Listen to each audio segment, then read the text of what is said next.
Listed counters है, लेकिन जो आज सेल ऑफ है, I think it should be called a massacre है, वो एक सेल ऑफ जो है आपको सारे सेक्टर्स में लार्ज कैप, मिड कैप, पूरी ब्रेथ आपको नेगेटिव दिखाई दे रही है बाजार की। और क्या बड़ी वजह है, व्हाट इज मार्केट फियरिंग, इस सब पर बात करने के लिए हमारे साथ टीसीजी असेट मैनेजमेंट के चक्री लोकप्रिया हमसे जुड़े हुए हैं। Good afternoon mister Lokpriya, welcome to ET Now Swadesh. सबसे पहले आपका रिएक्शन जानना चाहेंगे, आपको क्या लग रहा है बाजार को क्या बड़ी चिंताएं हैं मैक्रो फ्रंट पे? क्या ओमिक्रॉन एक बड़ा थ्रेट दिख रहा है, ग्लोबली मार्केट्स में हम सेल ऑफ देख रहे हैं, या आप कुछ और भी आय कर रहे हैं जिसकी वजह से बाजार में इतना बड़ा सेल ऑफ सिंगल डे में भी दिख रहा है? Good afternoon. नहीं देखिए, एक्चुअली टू थिंग्स हैं। वन इज ग्लोबल का यूएस का सिचुएशन है। They have a feeling that the stimulus bill may not be passed in its entirety. Therefore, metals and some of the global sectors are down. Second is the speed of Omicron spread, but that's not such a big issue, according to medical experts, because it is not as severe as that. Three, in the case of India, so now the fear is if now UK, which has increased interest rates, so therefore India and other countries will also start following by in another few months from now. But though these, I think these worries are well baked into the fall in the market that we have seen. Not just today, the Nifty is down 10% over the last few sessions or so. Individual stocks are down more than 20-30%. So some of the stocks are very attractive at this point. I think from here on, we will see selective buying coming back into many counters.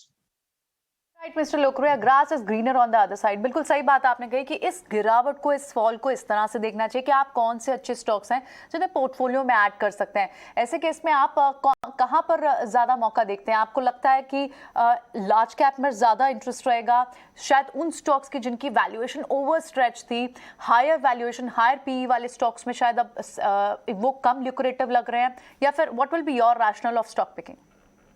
अरे देखिए, बहुत large cap mid cap दोनों में interest होगा।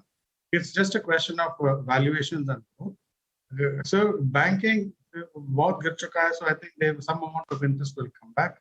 Second, in the global sectors, IT, pharma, including metals, will also come back because I mean IT and pharma have never really fallen, but their outlook is very, very strong. They will do very, very well.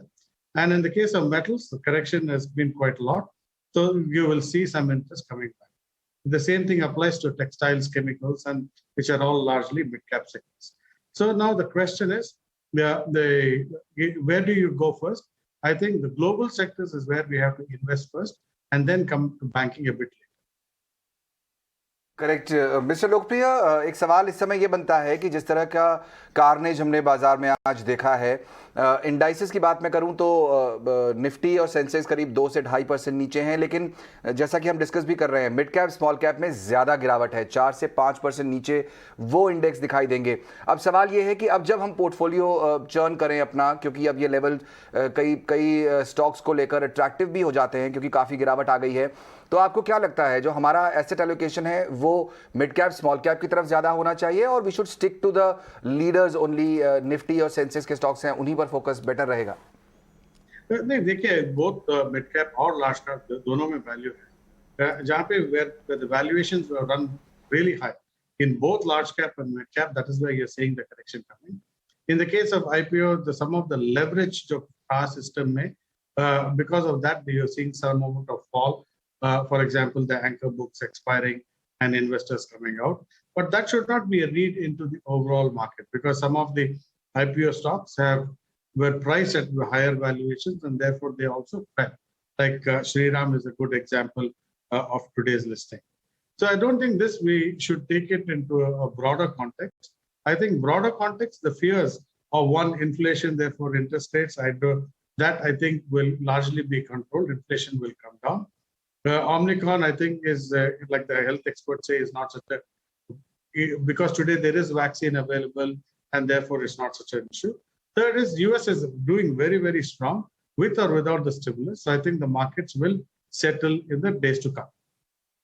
Market settle होती हुई दिखती है आपको? ऐसे में आपके लिए बड़े रीजंस क्या हो? क्योंकि हम आज लगातार जब बड़ी वॉइसेस से बात करने की कोशिश कर रहे हैं तो एक व्यू ये भी निकल कर आ रहा है कि शायद मार्जिन्स पर प्रेशर आएगा और कॉर्पोरेट अर्निंग्स Q3 की उस तरह की नहीं रहेगी जिस तरह की हमने Q2 पे देखी, बिकॉज ऑफ द रीजन कि रॉ मटेरियल प्राइसेस हाई रहे हैं, कमोडिटी प्राइसेस हाई रहे हैं। आप वाइट गुड स्पेस से भी देखेंगे 3 टाइम्स हाइक ऑलरेडी वो प्राइसेस का कर चुके हैं। सो डू यू थिंक कि कमोडिटी प्राइसेस हाइक रहने के लिए, रॉ मटेरियल प्राइस हाइक रहने के कारण मार्जिन स्क्वीज होंगे, कॉर्पोरेट अर्निंग्स इफेक्ट होंगी, और शायद ये एक रीजन हो सकता है कि हम जो ऊपर की तरफ इंडाइसिस के जो लेवल्स हैं उन पर शायद एक कैप आते हुए समय में देख सकते हैं? We can be in a range bound session for some months to no.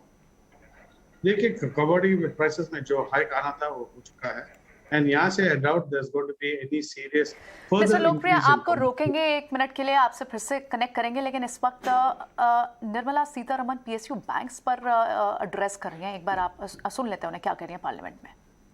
ये market cap in fact wipe out हो चुकी है। हमारे साथ टीसीजी एसेट मैनेजमेंट के चक्री लोकप्रिय बने हुए हैं। Chakri, sorry to interrupt you in between, उस कॉन्वर्सेशन को फिर से कैरी ऑन करना चाहेंगे। हम बात आपसे कर रहे थे कि आपको लगता है कि एक बड़ा फैक्टर इसलिए भी है क्योंकि एफआईज की सेलिंग तो लगातार हम देख रहे हैं पिछले 23 दिन से जारी है। क्या आप भी मानते हैं कि कहीं ना कहीं शायद एसेट एलोकेशन की एडजस्टमेंट भी करनी होती है एफआईज ने, एफपीआईज ने, जिसकी वजह से भी ये एक सेल ऑफ इक्विटी मार्केट से दिख रहा है? नहीं, I don't think so. Luckily, I think asset allocation की चीज नहीं है. India is a market which has run very, very well, done very well in 21. थोड़ा बहुत profit booking हो रहा है. Asset allocation will not change.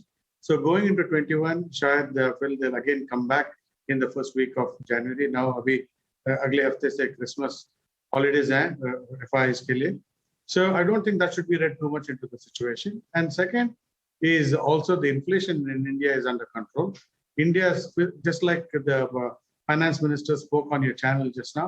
The fiscal deficit of the country of India is very much under control. So that is not a cause for worry. I think now after the fall of 10% Nifty, many stocks and the overall level is trading only at 20 times forward PE. This is on depressed earnings. Next साल तक recovery हो जाएगा, and with that recovery, earnings will recover, and therefore multiples will look good. Correct. चक्री, एक सवाल हम अपने सारे ही एक्सपर्ट से पूछ रहे हैं। जिस तरह मार्केट हम देख रहे हैं कि क्रैक हो रहे हैं अपने टॉप मोस्ट लेवल से 12-13% तक इंडेक्स जो है वो टूट चुके हैं। मिड कैप स्मॉल कैप करीब 30-40% टूट गए हैं। ऐसे में एक सवाल हम अपने सभी एक्सपर्ट से पूछ रहे हैं, और वो ये कि कौन से वो सेक्टर्स या स्टॉक्स हैं जिनको वो बाय की कैटेगरी में रखेंगे, कौन से वो सेक्टर्स और स्टॉक हैं जिनको वो सेल की कैटेगरी में रखेंगे, और कौन से को होल्ड में रखेंगे। आपकी इन तीनों ही पैरामीटर्स पर आपका व्यू क्या होगा? किसे आप बाय, किसे सेल और किसे होल्ड की कैटेगरी में रखेंगे इस करंट मार्केट सिचुएशन में? होल्ड कैटेगरी तो बहुत इजी है, वो तो फार्मा और information technology, so there's clearly a hold. And in the case of financials, तो बाय बनता है simply because the stocks have fallen a lot.